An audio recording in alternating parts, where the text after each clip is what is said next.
Des pirates informatiques liés à l'État chinois ont dérobé 20 millions de dollars de fonds d'aide à la lutte contre la pandémie, selon les services secrets. Un méga projet de semi-conducteurs aux États-Unis reçoit 40 milliards de dollars d'une entreprise taïwanaise. La Chine organise un mémorial pour l'ancien dirigeant communiste Jiang Zemin. Nous examinons les détails de son passage au pouvoir.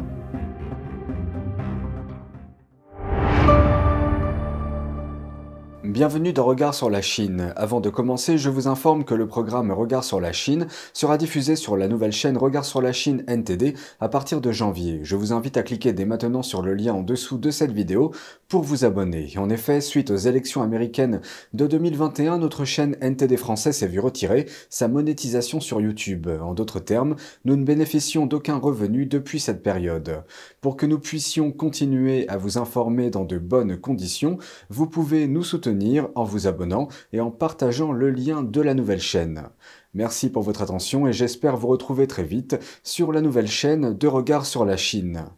20 millions de dollars de fonds réservés à la lutte contre la pandémie, volés par des pirates chinois. C'est ce que déclarent les services secrets de Washington. Un groupe de pirates basé à Chengdu, connu sous le nom de APT-41, serait à l'origine du vol. Les fonds volés concernent des prêts pour les petites entreprises ainsi que des fonds d'assurance chômage dans plus d'une douzaine d'États. Le vol aurait commencé en 2020, impliquant plus de 40 000 transactions financières. Les services secrets disent avoir récupéré environ la moitié de l'argent. La distribution fédérale de l'aide liée à la pandémie a connu des problèmes depuis son début en 2020. Selon le bureau de l'inspecteur général du ministère du Travail, plus de 870 milliards de dollars de prestations de chômage ont été versés indûment, soit environ 20%. Mais selon les experts, ce chiffre pourrait être bien plus élevé. Les responsables affirment également qu'une grande partie de ces fraudes pourrait avoir été commise par des agents étrangers parrainés par des États, bien que le vol d'APT-41 marque la première fois que Washington admet un vol étranger lié à la pandémie. APT-41 est également connu sous des noms comme Winty, Barium et Wicked Panda. Les services secrets l'ont décrit comme un groupe de cybermenaces parrainé par l'État chinois, très habile dans la conduite de missions d'espionnage et de crimes financiers à des fins personnelles.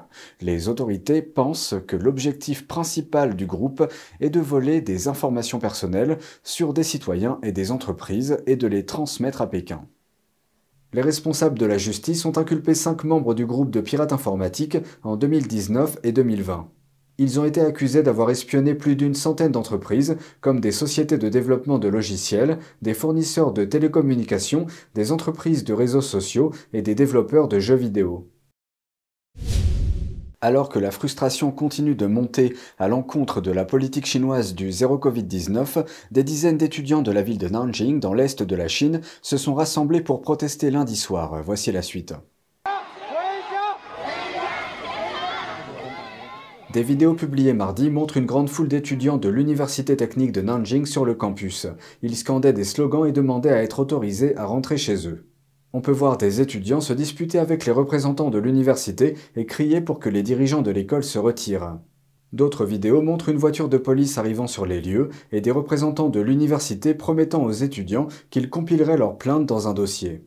Selon l'AFP, la manifestation survient un jour après que l'école a annoncé qu'elle allait verrouiller le campus pendant 5 jours en raison d'un cas de Covid-19.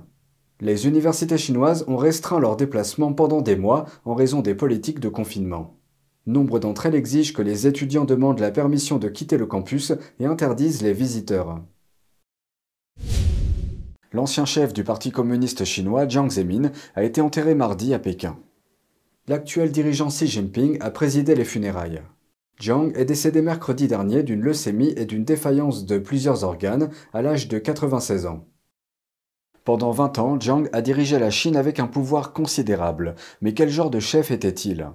En juin 1989, des chars et des soldats ont été envoyés pour écraser avec violence une manifestation en faveur de la démocratie sur la place Tiananmen. 3 mois plus tard, Jiang a tenu une conférence de presse à l'étranger sur cette répression sanglante. Au cours de cette conférence, une journaliste française a posé une question sur une étudiante qui a été blessée lors du massacre de la place Tiananmen. Elle a ensuite été arrêtée et envoyée dans une prison où elle a été violée 3 fois en 1 semaine. Jiang a lancé une réponse choquante, je cite, « Elle le mérite ». Cette répression sanglante s'est avérée être le tremplin de l'ascension politique de Jiang. On se souvient aussi de lui pour une remarque sur une journaliste de Hong Kong dans les dernières années de son règne en Chine.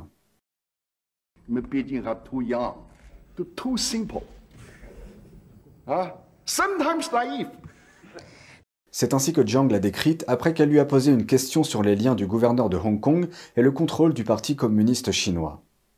Jiang était furieux. Il a blâmé la journaliste en disant « Vous voulez seulement faire de grandes nouvelles ». Le mandat de près de 20 ans de Jiang a été marqué par une répression brutale et une corruption flagrante. Il a la réputation d'avoir promis des promotions et des richesses aux fonctionnaires qui ont arrêté, torturé et, je cite, éradiqué les pratiquants de Falun Gong.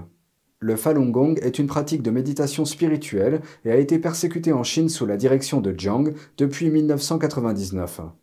Jiang en a également vanté les avantages par ce qu'il a appelé « tout le monde fait fortune tranquillement ».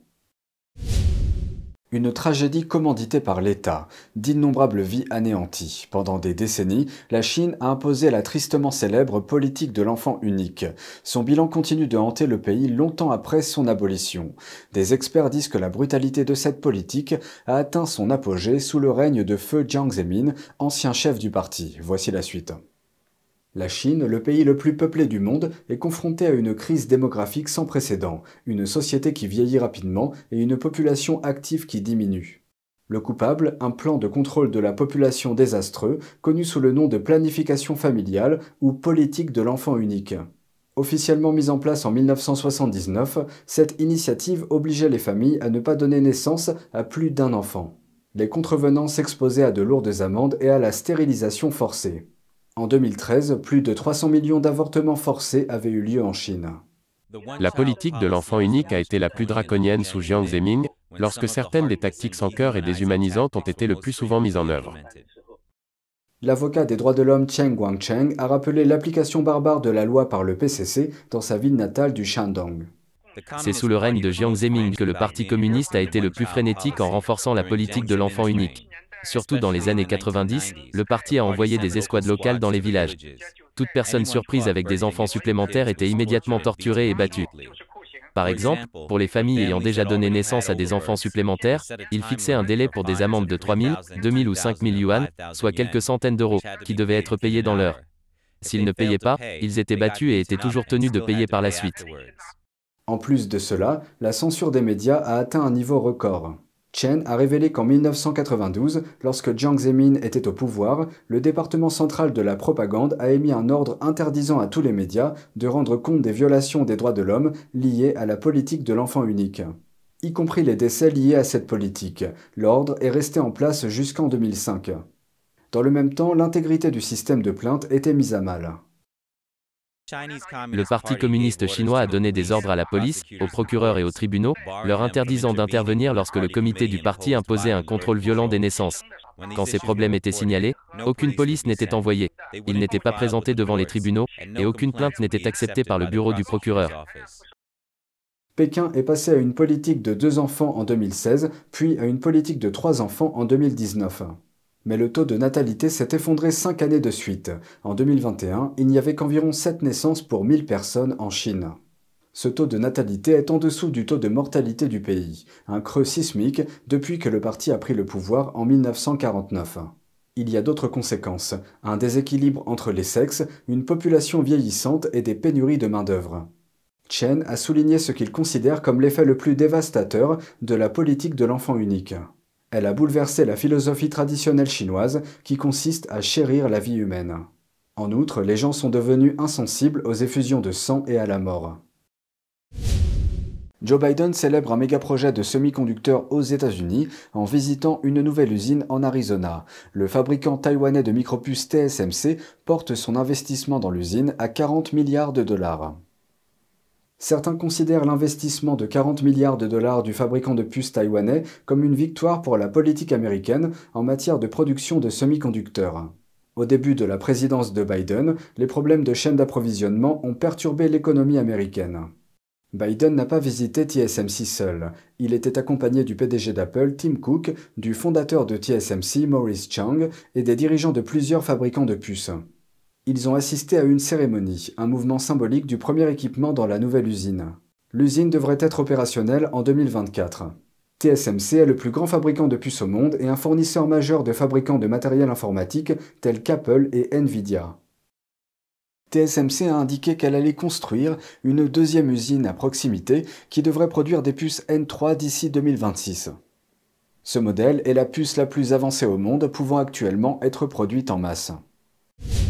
C'est tout pour aujourd'hui, merci d'avoir suivi Regard sur la Chine. On se retrouve demain pour une nouvelle émission, prenez soin de vous et à bientôt.